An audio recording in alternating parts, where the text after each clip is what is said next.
अंशु की एनिवर्सरी को लेकर हुआ बहुत बड़ा बवाल। अंशु चाहती है कि उसकी फर्स्ट एनिवर्सरी है और वो भी जैसे सभी लोग सेलिब्रेट करते हैं वो भी उसी तरीके से सेलिब्रेट करे, क्योंकि साल भर होने वाले इनकी एनिवर्सरी को, शायद जुलाई में इनकी एनिवर्सरी है। और देखिए ऐसा लग रहा है कि बहुत दिनों बाद अंशु की एनिवर्सरी आई है, क्योंकि देखिए अंशु को देखते हुए इतना टाइम हो गया, लेकिन एनिवर्सरी देखिए कितना ऐसा लग रहा है कि जैसे बहुत सालों बाद आई हो। बट अभी इनकी शादी को पूरा 1 साल नहीं हुआ है, अब 1 साल पूरा होने वाला है। और हर लड़की के मन में एक ख्वाब आता है कि वो अपनी एनिवर्सरी बहुत अच्छे तरीके से मनाए, क्योंकि एनिवर्सरी एक हस्बैंड और वाइफ के लिए बहुत बड़ा दिन होता है। ये अपनी शादी का दिन हर किसी को बहुत ही यादगार होता है। तो फ्रेंड्स, अगर आपने मेरे चैनल को सब्सक्राइब ना किया हो तो आप लोग मेरे चैनल को सब्सक्राइब कर दीजिएगा, बेल आइकन के बटन को प्रेस करना मत भूलिएगा, ताकि आपको मेरी जो नई नई नोटिफिकेशन है वो टाइम पर मिलती रहे। और इसी प्रकार की नई नई वीडियो को देखने के लिए आप मेरे चैनल पर बने रहिएगा और मेरे चैनल को ज़्यादा से ज़्यादा सपोर्ट कीजिएगा। तो फ्रेंड्स, अब बात करते हैं अपने टॉपिक पर। आखिर अंशु मतलब इतना परेशान क्यों है? देखिए अंशु, आप एक बात तो समझिए, अगर आपकी सासू माँ एनिवर्सरी मनाने को मना कर रही हैं या छोटे रूप में बोल रही हैं तो तुम्हें वैसा ही करना चाहिए, क्योंकि अभी तुम्हारी ननद की डेथ हुई है। और देखिए अभी ज़्यादा टाइम भी नहीं हुआ है, अभी तो 15 दिन भी नहीं हुए हैं, और तुम ये सब चीज़ें क्यों कर रही हो? आखिर ननद तो तुम्हारी भी है, उनकी बेटी है। और देखिए एक माँ के लिए अपनी बेटी का खोना बहुत बड़ी बात होती है, चाहे वो फिर दूर का हो या फिर पास का हो, लेकिन तुम्हें अभी एनिवर्सरी नहीं सेलिब्रेट करना चाहिए। तुम ये भी बोल रही ऑडियंस से कि शुभम को बोला जाए कि एनिवर्सरी के लिए वो तैयार हो जाए। शुभम भी एनिवर्सरी के लिए तैयार नहीं है, यहाँ पर सासू माँ एनिवर्सरी सेलिब्रेट करने के लिए तैयार नहीं है, घर का कोई भी सदस्य तैयार नहीं है। तो फिर क्यों मतलब तुम ये सारी चीज़ें कर रही हो? क्यों एनिवर्सरी सेलिब्रेट कर रही हो? और करना भी है तो तुम थोड़ा बहुत छोटे से रूप में पूजा पाठ कर लो। पूजा पाठ तो हो भी सकती है, क्योंकि तुम्हारे यहाँ थोड़ा ना सूता हुआ था, तुम्हारी ननद के घर में हुआ था, तो छोटे रूप में कर लो। अगर तुम चाहो कि बहुत बड़े रूप में, जैसे सचिन, मनीषा, अप्सरा मोम की पार्टी हुई है, अगर तुम उस रूप में अपना बड़ा पार्टी ऑर्गेनाइज कर रही हो तो तुम्हारी सबसे बड़ी भूल है, क्योंकि देखिए ऐसे में काम शुभ नहीं होता है। फिर देखिए जिसके घर की बेटी गई है उससे पूछो उसका क्या हाल होगा, उसको ये सारी चीज़ें अच्छी लगेंगी क्या? तुम्हारे घर में तो ये सब कुछ होगा तो तुम्हें तो अच्छा लगेगा ही लगेगा, क्योंकि तुम्हारी एनिवर्सरी है। और अब देखो, अगर न कोई ज़रूरी थोड़ना है, आप रंजना से समझिए कि रंजना के साथ भी ऐसा कई बार हो चुका है, उसका बर्थडे भी सेलिब्रेट नहीं हुआ है, एनिवर्सरी भी सेलिब्रेट नहीं हुई है। तो देखिए क्या वो रोने लगी थी? क्या वो उदास हो गई थी? नहीं ना। इसी तरीके की तुम बनो कि अगर सामने वाला इंसान, तुमने ये भी बोला है अपने वीडियो में कि सामने वाला इंसान क्या कहेगा, कि देखिए फर्स्ट एनिवर्सरी थी वो भी अच्छे से सेलिब्रेट नहीं की, तो तुम सामने वाले इंसान को क्यों देख रही हो? सामने वाले इंसान से तुम्हें कोई मतलब नहीं रखना चाहिए। जिसको जो बोलना है उसका काम है, वो तो बोलेगा ही बोलेगा। तुम अपने बारे में सोचो कि तुम क्या चाहती हो, तुम क्या सोच रही हो।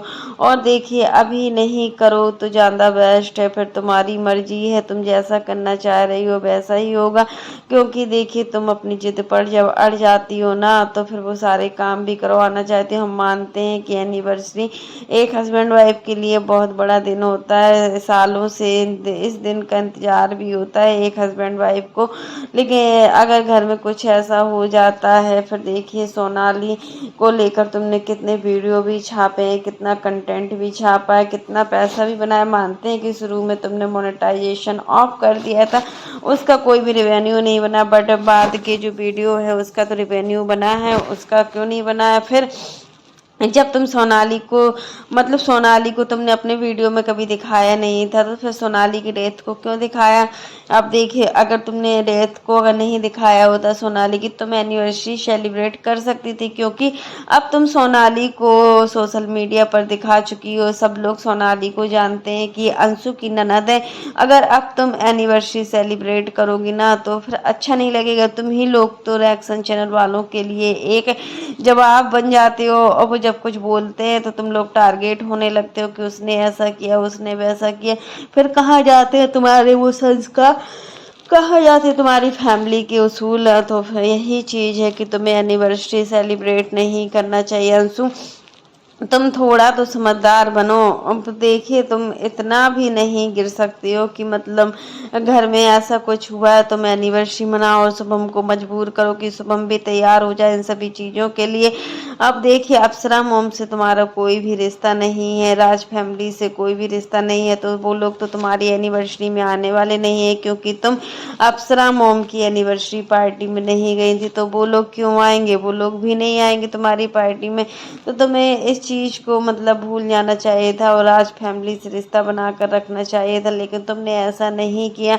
तुमने जानबूझकर उन लोगों से रिश्ता तोड़ा है कि वो तुम्हारी कहीं संपत्ति ना हड़प लें और तुम्हारी जो जायदाद है कहीं उस पर अपना हिस्सा न दिखाने लगे। इस वजह से तुमने खुद ही उनको अपने पीछे से हटा दिया हुआ है और तुम यही चाहती हो कि राज फैमिली से तुम कोई भी रिश्ता न रखो। देखिए जिस माँ बाप ने, जिस अंकल आंटी ने तुम्हारा कन्यादान किया, जिसने तुम्हें बुरे वक्त में सहारा दिया, आखिर तुमने उसी को एक कोने में छोड़ दिया।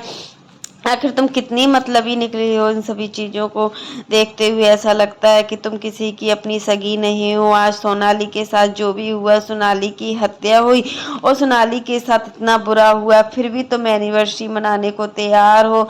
ऐसा नहीं करना चाहिए। तुम्हारी सासू माँ बहुत समझदार है, तुम्हारी सासू माँ चीज़ों को लेकर चलती हैं, तुम्हारी सासू माँ हर चीज़ को समझती हैं। अगर सासू माँ समझती ना होती ना तो वो भी कह रहे थे कि हाँ मना लो तुम एनिवर्सरी। उनको पता है कि ऐसे में ये शुभ काम नहीं होते हैं।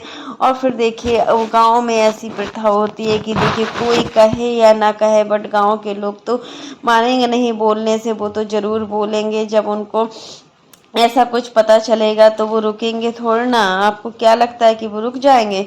वो तुम्हें करारा जवाब देंगे और तुमसे बोलेंगे कि तुम्हें ऐसा सब करने की क्या ज़रूरत थी।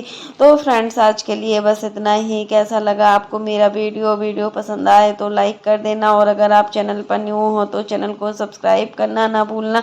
फिर मिलता है नेक्स्ट वीडियो में, तब तक के लिए बाय, टेक केयर। और इसी प्रकार की नई नई वीडियो को देखने के लिए आप मेरे चैनल पर बने रहिएगा और मेरे चैनल को ज़्यादा से ज़्यादा सपोर्ट कीजिएगा क्योंकि मुझे आपके सपोर्ट की बहुत ज़्यादा ज़रूरत है।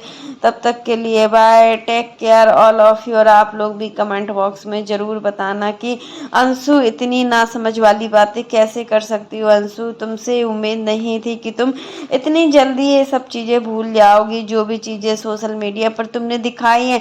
आखिर तुम उस चीज़ को दिखाती ना तो भी तुम्हें उसके लिए व्यूज चाहिए थे, तुम्हें उसके लिए डॉलर चाहिए थे, रिवेन्यू चाहिए था, इसलिए तुम सोनाली को सोशल मीडिया पर लाई। जब तुम अपनी खास सगी की नहीं हो सकती हो ना तो तुम फिर किसकी हो सकती हो? जब तुम राज फैमिली की नहीं हो पाई तो हमें नहीं लगता कि तुम किसी की हो पाओगी क्योंकि तुम्हारी जो मेंटेलिटी है ना वो एकदम बच्चों की तरीके की हो। जो तुम्हारी सोच है ना, सोचने समझने का कोई तरीका ही नहीं है कि आखिर तुम क्या कर रही हो क्या नहीं कर रही हो। तो फ्रेंड्स आज के लिए बस इतना ही। कैसा लगा आपको मेरा वीडियो पसंद आया तो लाइक कर देना और अगर आप चैनल पर न्यू हो तो चैनल को सब्सक्राइब करना ना भूलना। फिर मिलते हैं नेक्स्ट वीडियो में, तब तक के लिए bye, take care all of you.